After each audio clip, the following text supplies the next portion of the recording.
Hello, Nick. Hello, Maria. So you're going to tell Norfolk Libraries about a novel that changed your life. Yeah. So what is that novel? It's a novel by Luke Reinhardt, more famously the writer of The Dice Man. And after he'd written The Dice Man, he brought this book out, which was apparently a sequel to it, which was the reason a lot of people bought it in the first place.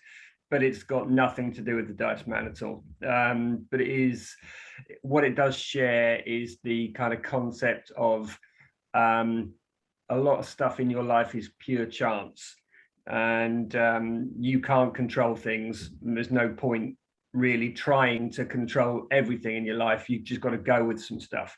But the difference between it and The Dice Man is The Dice Man is horrific, with some really nasty stuff. But when I was about 17, 18, I'd read a lot of Stephen King, so it wasn't that horrific. It was just and it was exciting, and we liked the kind of pretend philosophy of the whole thing. As a group of friends, we were all reading these books, and then I found a copy of this book on the marketplace for about £1, and thought, all right, let's have a go if it's as good as The Dice Man. And it was nothing like it. It's about a tiny Indian boy, like First Nation, I think, these days, but and he comes from a tribe that I don't think really exists, and they've got a motto of brave men hide, and the idea is you just don't get seen by anybody. You just live your life and you sneak off the other end of it, and like nobody gives you any trouble, and it's all great.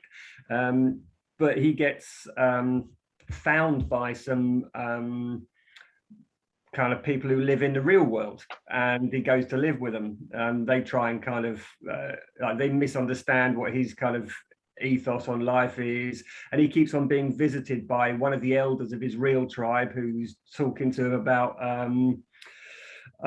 what his purpose in life is, and it's to find ultimate truth. But really it's just kind of randomly ricocheting through life, trying not to be a problem to anybody, and always with his eyes on the prize of this girl that he fancies. And how he manages to get to be going out with this girl is like a crazy story. Of he ends up in the Himalayas. He grows the biggest kind of marijuana plants in the world, at the size of like pine trees. And then when and everyone's getting stoned just off the smell of these things, and then they just grow tomatoes at the end. So no one can even use them. Like, you know, so everything is crazy. Yeah. So sort of on that note, how did this relate to you? As what were you, 17 when you were reading this? How did you relate it to your own life? Well, it had no direct correlation with what I was doing in my life, but what it's about this young man and the expectations on him from everybody, and how he could do he could literally do anything and it wouldn't make any difference. It was good.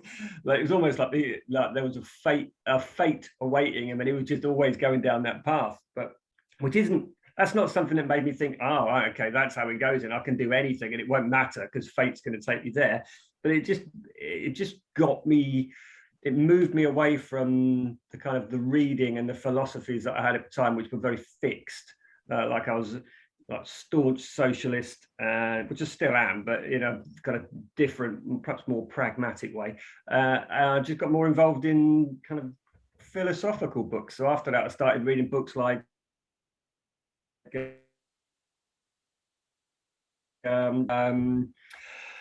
lots of books by Kurt Vonnegut, which are all kind of full of philosophy, and it changed my outlook on everything. Not on its own, but it was the catalyst for all these kind of subsequent changes. And as a result, where I used to get very stressed about things, it took a lot of that stress away, or it took me down the path of removing a lot of those stressful thoughts and situations.